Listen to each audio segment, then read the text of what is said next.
Capítulo 19. Correr a carreira olhando para Jesus.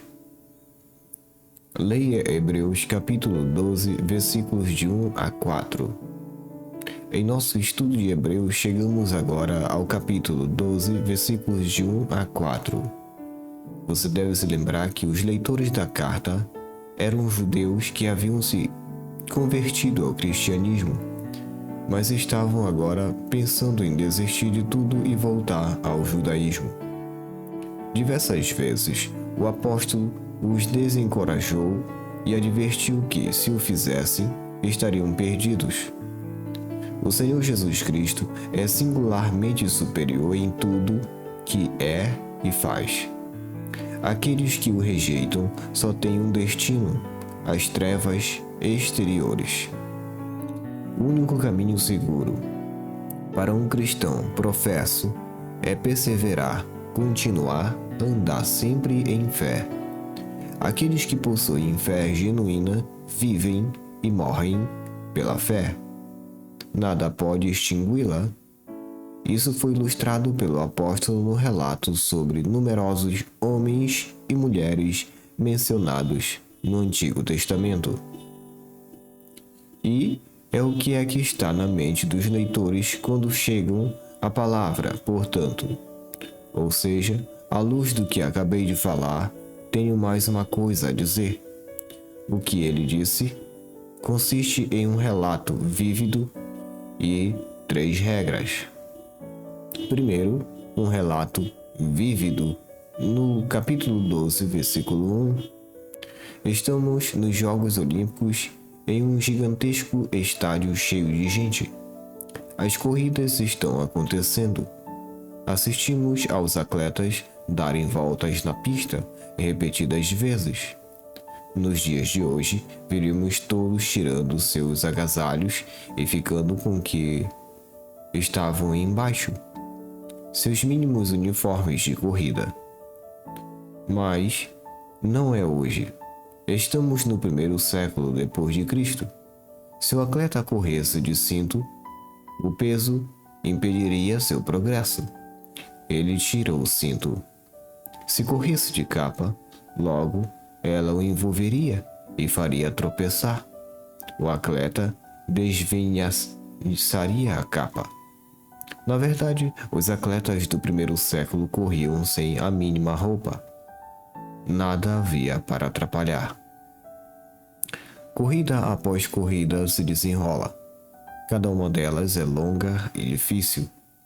Vemos um atleta ofegante prestes a desistir, mas ele continua porque, nesses jogos cristãos, existem prêmios para todos que alcançam o final, não só para quem termina em primeiro lugar. Vez após vez, vemos os atletas tentados a sair da corrida por cansaço ou fraqueza. Mas eles desistem? Não. Continuam em frente, adiante e sempre. Finalmente, cada um atravessa a fita e recebe sua recompensa. Os que terminaram tomam seus lugares na arquibancada e ali permanecem para olhar os que estão chegando e os que ainda correram. Cada um corre, sabe que está sendo observado pelos outros e cercado daqueles que já terminaram com sucesso a corrida.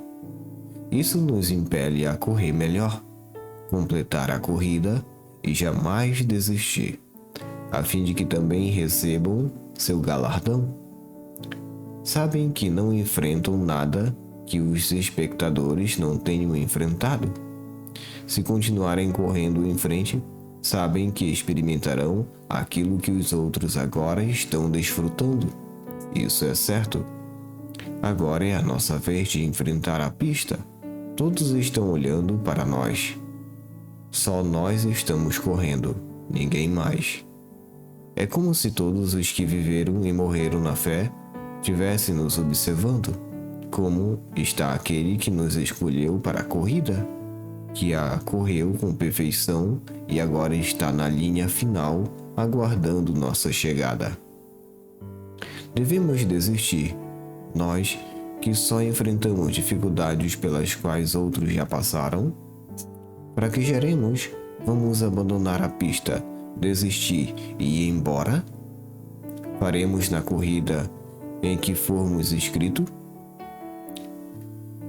Os hebreus estavam prestes a fazer exatamente isso, e com certeza alguns leitores deste livro pensam em fazer o mesmo. Como continuar em frente? Qual o segredo de correr bem e chegar com segurança na linha final? Como correr bem na vida cristã? Prosseguir na vida de fé, não apostatar ou se perder. É sobre isso que o apóstolo passa a nos falar. É de importância vital tomar para o coração esse ensino.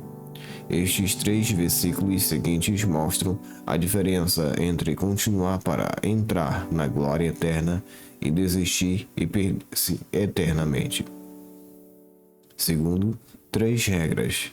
Capítulo 12, versículos 1 a 4. Estou escrevendo um livro.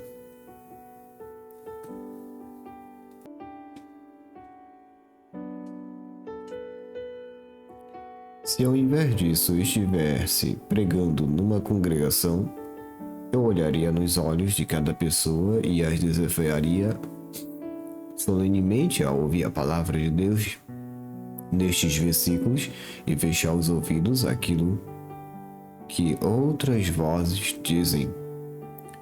Em pé na linha de toque, estão todos que gritam dizendo que nunca vamos conseguir chegar a lugar algum na vida cristã, a não ser que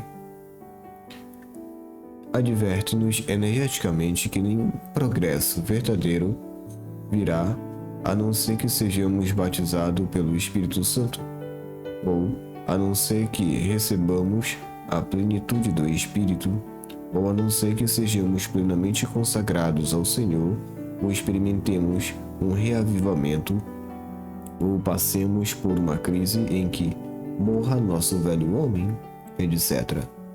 Muda a terminologia, mas a mensagem é sempre a mesma. A não ser que tenhamos uma experiência memorável bastante diferente da experiência da nossa conversão, não chegaremos a lugar algum na vida cristã. Insisto com os leitores que, ao invés de ouvirem essas vozes, ouçam a palavra de Deus. Eis a seguir 3 regras apostólicas, que farão com que evitemos desistir da corrida, deixar de atingir o alvo e perder o prêmio final prometido. Primeiro, despir para agir. Versículo 1. Se você correr com uma capa, logo ela o atrapalhará. Ela o envolverá, prenderá ou fará tropeçar. Tire a capa. Do mesmo modo, livre-se de todo o pecado de sua vida. Acabe com ele. Não pense que você conseguirá agarrar-se àquilo que sabe ser pecado e, ao mesmo tempo, correr bem na pista. Na melhor das hipóteses, a capa o tornará mais lento. Na pior, fará com que tropece e saia da pista. Essa não é uma área na qual os cristãos têm o direito de divergir. Tudo que quebre os 10 mandamentos ou não reflita seu espírito, tudo que não se alinhe com a palavra de Deus, tudo que defira do caráter do Senhor Jesus Cristo é pecado. Abandone isso. Quanto mais você estiver preso a tais coisas, mais essencial será livrar-se delas. Mas isso não é tudo. Antes mesmo do apóstolo mencionar o pecado que tenazmente nos assedia, ele fala sobre livrar-nos de todo peso. Algumas coisas não são em si mesmas erradas, mas impedem minha efetividade espiritual. Enfraquecem a fé, abalam o zelo, reduzem a força para resistir à tentação e tendem a me escravizar. Tais coisas têm de ser postas de lado. Tudo que impede meu progresso espiritual tem de ser jogado fora. Essas coisas não são necessariamente baixas ou vulgares. Podem até mesmo ser belas, eruditas e nobres. Na vida de determinados crentes, podemos estar falando de algum esporte, passatempo, hobby, atividade de lazer, emprego, curso de estudo, ambição, lugar, amizade ou qualquer outro interesse ou experiência legítima. Não importa o que seja, se impede o meu progresso na vida espiritual, tem de ser tirado. E tem de ser tirado agora. Os que estão decididos a correr bem, sem exceção, se despem para a ação. Se o cristão tem pouco conhecimento, uma vida que não reflete a Cristo, um coração morno, não é porque seja vítima de seu ambiente ou porque não teve determinada experiência marcante, é porque algo do qual ele ainda não se desvencilhou está impedindo o seu progresso. Tem de descobrir o que é livrar-se disso e tem de fazê-lo hoje mesmo. Segundo, aprender a dizer: venha o que vier. Versículo 1b. A vida cristã não é uma volta fácil. Por isso o apóstolo diz: corramos. Existem muitas dificuldades no processo, no percurso, e cada um de nós às vezes se sente tentado a desistir. Por isso, o apóstolo diz, com perseverança: o caminho em que estamos não foi escolha nossa, mas foi delimitado para nós, de modo que o apóstolo fala da corrida que nós está proposta. Se você já participou de uma trilha, não deve ter se esquecido facilmente. Para muitos de nós, é uma das lembranças menos agradáveis de nosso tempo de escola. Até hoje, estremecemos quando nos lembramos das pernas como de chumbo, os pulmões ardendo de dor, aquela palpitação singular nas têmporas. Quando nos sentimos completamente exaustos, descobrimos que ainda há um portão para saltar, uma vala para atravessar, um riacho para passar a pé e muitos quilômetros a mais do que se esperava. Numa corrida dessas, só uma coisa nos impede de desistir: a determinação de continuar, haja o que houver, venha o que vier. Entendemos muito bem porque o apóstolo nos diz: corramos com perseverança. Há somente uma maneira de continuar na vida de fé até chegar ao galardão prometido.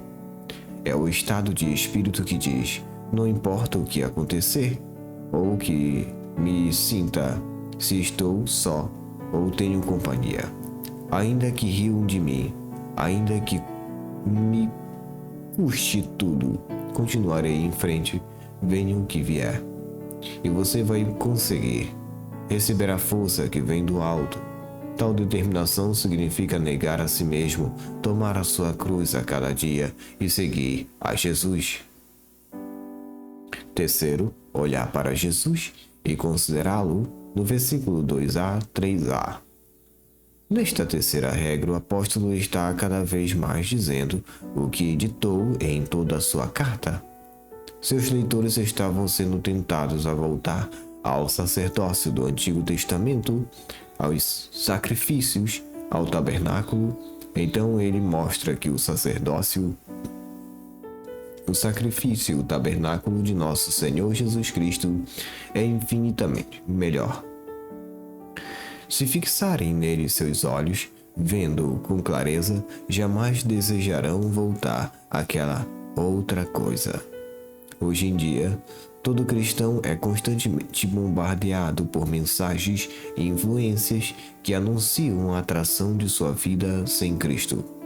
Se as pessoas gastassem tempo olhando para ele, jamais iriam querer voltar a tal vida. Olhem para Jesus. Quem é ele? E o que fez? E o que dá aos pecadores nesta vida e o que dá à sua morte, na ressurreição, no juízo e na eternidade. O apóstolo agora passa a dar 3 razões para focarmos nossa atenção em Cristo e sempre tê-lo em mente. O ponto A.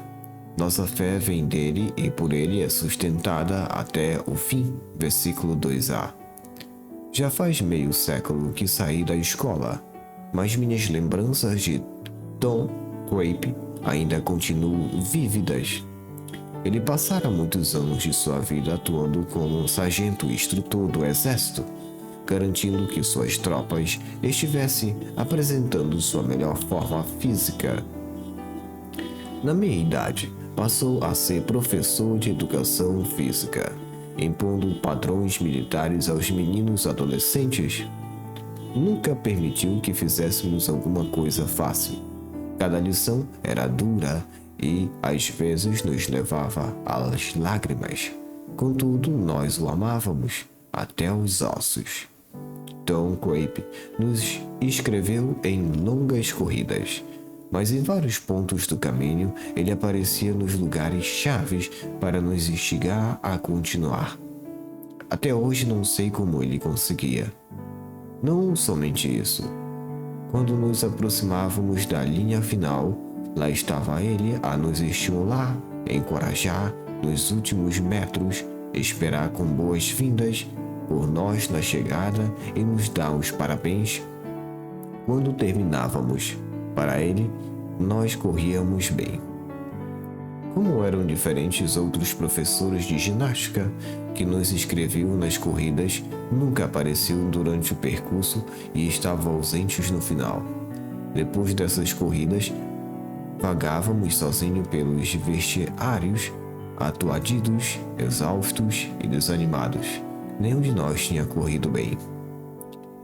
É nosso Senhor quem nos inscreve na corrida da vida de fé, e é Ele que nos receberá na reta final, e é Ele que nos acompanha a cada passo da corrida, não apenas nos pontos chaves.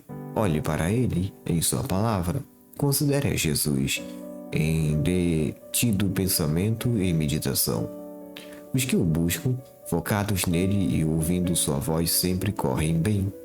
Mas se o tirarmos de nosso pensamento, logo estaremos desistindo da corrida. Ponto B. Aprenda do seu exemplo. Versículo 2b. O próprio Jesus correu a corrida em que estamos, a vida de fé. O que fez com que ele continuasse em frente? Qual foi, para ele, o resultado final? Todos os outros que já correram nessa corrida o fizeram de forma imperfeita. Jesus é o único que o fez com perfeição. Para ele, significou passar pela agonia inefável da cruz e a vergonha que a acompanhava. Mas ele olhava para a frente, olhava para o alto, jamais perdeu de vista para onde ia e a entrada e a alegria que lhe pertenceria ao final. As dificuldades eram infinitas. As tentações para desistir eram, humanamente falando, insuportáveis. Mas essas coisas não pretendiam e não prendiam sua atenção. Ele fixou seus olhos no alvo e, no final, assentou-se à destra do trono de Deus Pai. É nesse lugar que mais honra que ele está ainda hoje. O ponto C. Entenda o que lhe acontecerá se não estiver olhando para ele. Versículos 3 e 4. Desviem os olhos de tudo, e olhem para Jesus. Olhem para ele. Ao seu redor, vocês estão cercados de inimigos, sofrem hostilidades e ódio. Em alguns casos, há quem tramam realmente assassiná-los. Assassínio? Sim, foi algo que o apóstolo enfrentou, que nós não tivemos de presenciar em nossa batalha contra o pecado. Mas pode acontecer. E se isso acontecer com você ou qualquer outra, igualmente difícil, você desistirá se não estiver olhando com firmeza para Jesus Cristo. As palavras do versículo 3 sugerem que a desistência pode ocorrer em uma de duas formas. Algumas pessoas desistem da corrida em colapso repentino e total, enquanto outros experimentam uma queda gradativa de energia, perdendo a força pouco a pouco até cair fora. As duas são igualmente perigosas porque ambas levam as pessoas a desistir completamente da corrida. Duas simples alternativas se apresentam a todos quanto professam seguir a Cristo. Ou nós o vemos claramente e permanecemos próximos a Ele, ou desistimos totalmente da corrida e prosseguimos para a ruína eterna. O exemplo de outros crentes pode até nos estimular, mas no final não será o que nos manterá na corrida. Em última análise, tudo depende de termos nos despido de tudo que nos atrapalhava, declarando guerra contra tudo que seja espiritualmente nocivo. Para tanto, temos de nos dispor com determinação a prosseguir espiritualmente, venha o que vier. Isso requer que estejamos próximos do Senhor Jesus Cristo, em quem pensamos sempre, cujo exemplo seguimos e cuja força dependemos completamente e constantemente. Estou na corrida, porém hei de completá-la? Tomarei meu lugar no pódio final? Estarei presente com todos os homens e mulheres de fé, do presente, passado e futuro, na entrega dos prêmios? Ou vou afrouxar o passo, diminuir e desistir em algum momento, nunca atingindo o final e nunca desfrutando a recompensa? Essas questões eternas resolvem-se quando assumo ou não, de coração, o que diz Hebreus 12, 1 a 4.